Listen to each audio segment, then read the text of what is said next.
Francis, ayer y hoy, aprendiendo del pasado, de Francis, ayer y hoy. Buen día. Terminamos el año como empezamos. Es decir, vamos a finalizar en el país de los globos con una foto, la de ayer, donde tres personajes que manejan el destino económico de los argentinos, que tienen abiertas contradicciones entre sí, fueron reunidos por el jefe de gabinete e hicieron una exposición para decir: nos equivocamos, no se van a cumplir las metas que les habíamos prometido. Pero como tienen una particular forma de explicarse todos los economistas, y como además la prensa adicta trata siempre de justificar con títulos que no entiende el vulgo y el pueblo, trataremos de llevarlo al idioma llano para que usted sepa de qué estamos hablando. Ayer le dijeron a la Argentina, los responsables de la economía, el imaginario hombre que tiene independencia, que no tiene por qué tener vinculaciones con el Poder Ejecutivo. El presidente del Banco Central estaba sentadito allí para recibir órdenes y violar lo que es la Carta Orgánica del Banco Central, que se supone que es independiente del poder del Estado. El responsable de Hacienda y el responsable de Finanzas. Tres personajes que tienen antecedentes como para no creerles. Pero antes de hablar un poco de los antecedentes de los tres personajes que allí estaban, presentados por un bastonero, el jefe de gabinete, quiero remarcar los aspectos que se dijeron, porque si no, no vamos a entender de qué estamos hablando, y ustedes, si no se lo llevo a un idioma sencillo, estarán consumiendo lo difícil que hacen para explicar las cosas simples los que nos engañan con la economía. Miren, el ministro de Finanzas, es decir, el responsable del endeudamiento, el que firmó una deuda a 100 años, Luis Caputo, dijo: vamos a crecer al menos el 3% en los próximos años. Escuchen esto porque fíjense cómo lo adornan. Vamos a tener que financiar, o sea, vamos a tener que financiar significa vamos a comprar deuda, por 30.000 millones de dólares en el año 2018. Y para el 2019 vamos a tener que financiar otros 30.000 millones de dólares. Y después, para el 19, 26.000 millones. Es decir, nos dijeron en la cara a todos que la única meta que tienen los sabios del mejor gabinete de los últimos 50 años, según el presidente, es decirle al pueblo argentino: le aseguramos endeudamiento por 50.000 millones en los 2 años que faltan. Recuerden ustedes que en los 2 años anteriores ya endeudaron a la Argentina en 100.000 millones de dólares más. Pero vamos a escuchar parte de lo que decía y cómo lo presentan a la sociedad el responsable de Hacienda, el licenciado Nicolás Dujovne, aquel que era columnista de TN y del Diario de la Nación antes de ser ministro y de tener anuncios como estos que hizo ayer. Se escucha, ¿no? Bueno, muy buenos días a todos.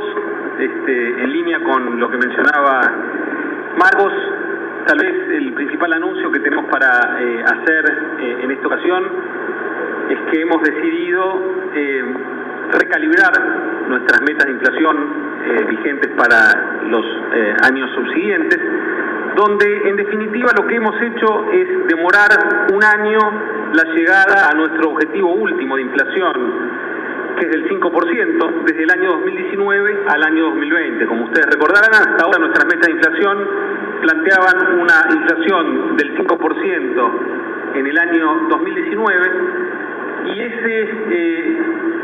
ese objetivo ha sido trasladado al año 2020, así como el objetivo del 10 ha sido trasladado al año 2019. Para el año 2018, que está por comenzar, nuestra meta de inflación va a ser del 15%.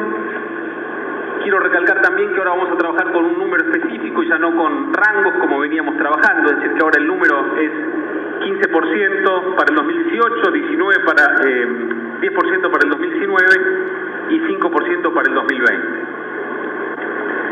El motivo del cambio obedece a que, habiendo transcurrido ya 2 años desde el anuncio de las metas anteriores, recordemos que fueron anunciadas en enero de 2016, en el medio del lanzamiento de un programa económico muy comprensivo, con mucho cambio de precios relativos y con mucha incertidumbre y volatilidad. Hoy tenemos una visibilidad mucho más clara de dónde están los precios, cuál es nuestra política fiscal, cuál es nuestra política monetaria, y entonces nos sentimos mucho más seguros en términos de las metas de inflación a las que podemos comprometernos. En ese sentido, queremos ratificar que el objetivo de la política macroeconómica tiene como un componente fundamental equilibrar las cuentas públicas y, junto con ello, derrotar a la inflación. Con lo cual, el compromiso del 15% para este año para nosotros es crucial. Debemos acostumbrarnos a que tenemos tipo de cambio flotante y dejar de llamar corrida cuando se mueve 10% y mega apreciación cuando se mueve 10% para el otro lado. Lo que tenemos es tipo de cambio flotante y a veces está un poquito más depreciado, a veces un poco más apreciado, pero justamente, como decía Federico, ese es el mecanismo que estamos generando para poder absorber shocks externos. Va a llevar un tiempo a que los argentinos dejemos de mirarlo, de preocuparnos, pero en la medida en que se consolide este proceso en el cual el traspaso a precios de los movimientos del tipo de cambio es cada vez menor, va a dejar de ser un tema para nosotros. Bueno, todo este peripipí que hizo el ministro de Hacienda, todo esto que no tiene nada que ver con la realidad que usted vive todos los días, es, señores, lo que le dijimos, nos equivocamos, no cumplimos. Ahora, si ellos prometieron inflación que no lograron, ¿por qué le vamos a creer que en un futuro la van a lograr?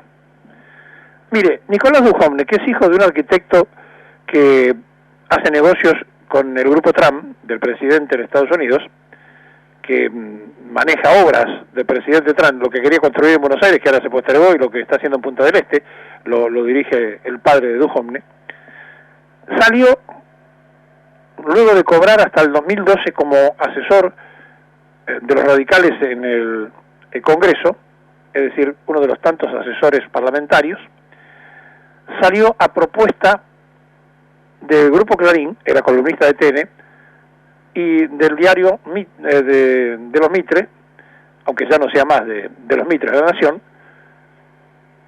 porque también era columnista de ese diario.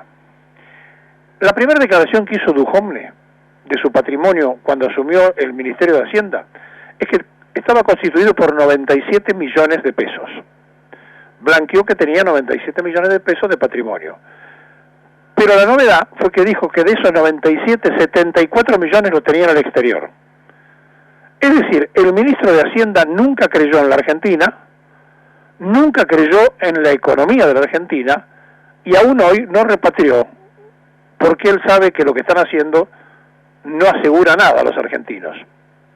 ¿Por qué le vamos a creer a Nicolás Dujovne, que tiene su dinero al exterior, que a nosotros, los que apostamos al país, nos va a ir bien? El otro integrante de este trío es Luis Caputo. Caputo, antes de asumir el cargo de ministro de Finanzas, de ser el responsable de ir a comprar plata prestada, manejaba negocios offshore en las Islas Caimán y en un estado norteamericano que también permite que se haga este tipo de negocios. Bien, es el mismo que sin ponerse colorado firmó una deuda a 100 años, sin que nadie se lo reclame en el Parlamento, y además un fondo de inversión vinculado directamente a Caputo compra la deuda que Caputo firma como funcionario argentino. El tercer integrante de esta trilogía es un poco más complejo, porque ya viene de un engaño público muy importante. el actual presidente del Banco Central de la República Argentina fue responsable, junto a Domingo Felipe Cavallo, del desastre de haber evaporado 200.000 millones de dólares en un ratito que presidió el país Fernando de la Ruina, donde cuando Cavallo era ministro, Sturzenegger era funcionario de ese grupo. ¿Y de qué se lo acusa? Bueno, fíjense ustedes, del megacanje. Y justamente una causa donde un fiscal muy conocido dejó que pasara el tiempo y no apeló porque alguien lo llamó por teléfono. En septiembre del año pasado fue sobreseído Federico Sturzenegger de la causa del megacanje, un megacanje que se había realizado en el año 2001, que junto con Domingo Felipe Cavallo negociaron 20.000 millones de la deuda y le costó al pueblo argentino 80.000 millones de dólares. Y además fueron beneficiados por 150 millones los siguientes bancos: Banco Francés, Santander, Central Hispano, Galicia, Citigroup, JP Morgan, HSBC y Credit Suisse. Estos bancos se ganaron, con la maniobra en ese momento de Sturzenegger y de Cavallo, 150 millones de pesos. ¿Y de qué lo acusaron?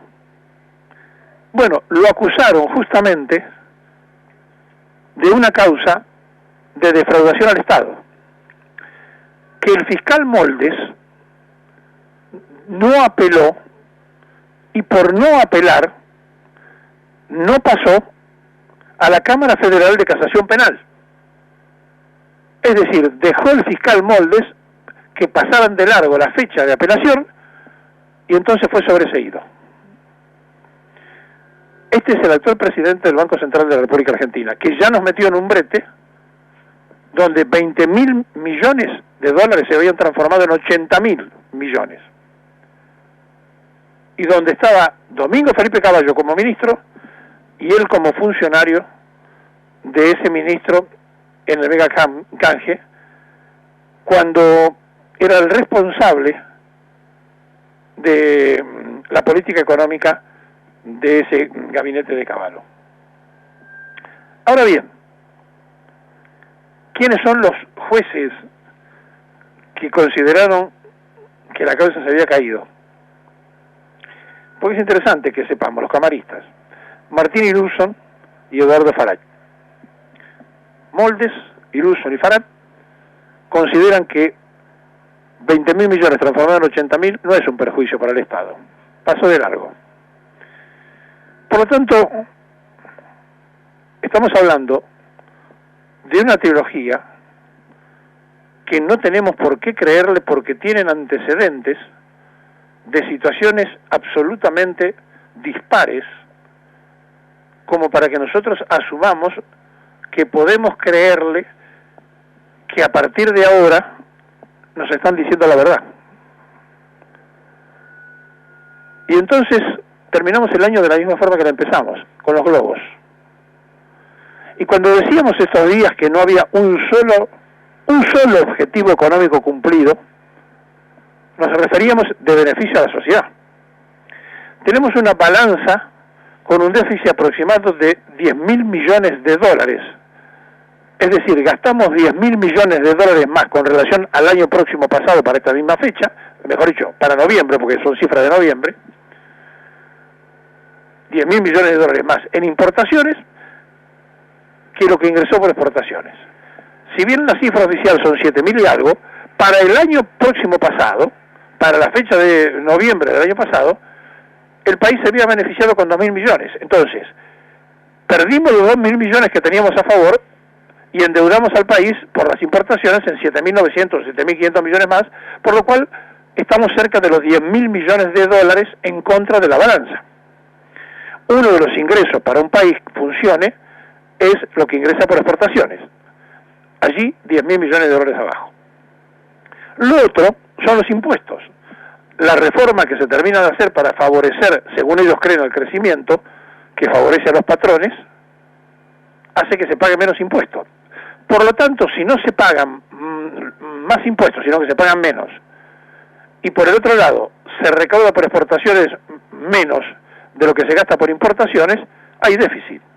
Y si hay déficit, es lógico que Caputo diga, señores, le vengo a anunciar, como si fuera una buena nueva, que nos vamos a endeudar por 30 mil millones de dólares ahora y después por 20 y pico de mil millones, o sea, arriba de los 50 mil. Para ser redondo, 60 mil millones de dólares más, una mancha más al tigre que le hace si total al país ya lo endeudamos en estos 2 años en 100 mil millones de dólares.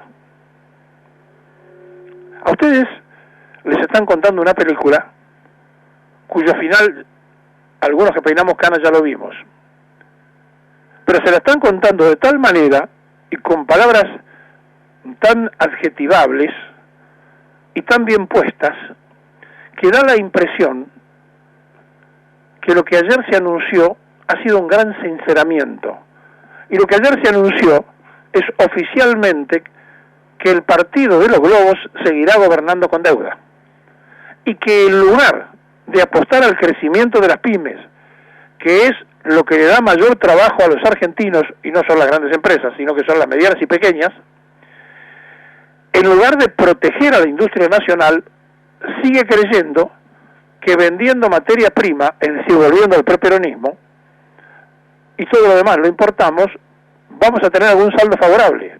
Y eso es absolutamente imposible, y además de ser imposible, no tenemos flota mercante para poderlo sacar, pero Dietrich ya está ocupado en el famoso Plan Belgrano para gastarse una verdadera fortuna de 800 mil millones para que los ferrocarriles de carga puedan llegar al puerto Serialero.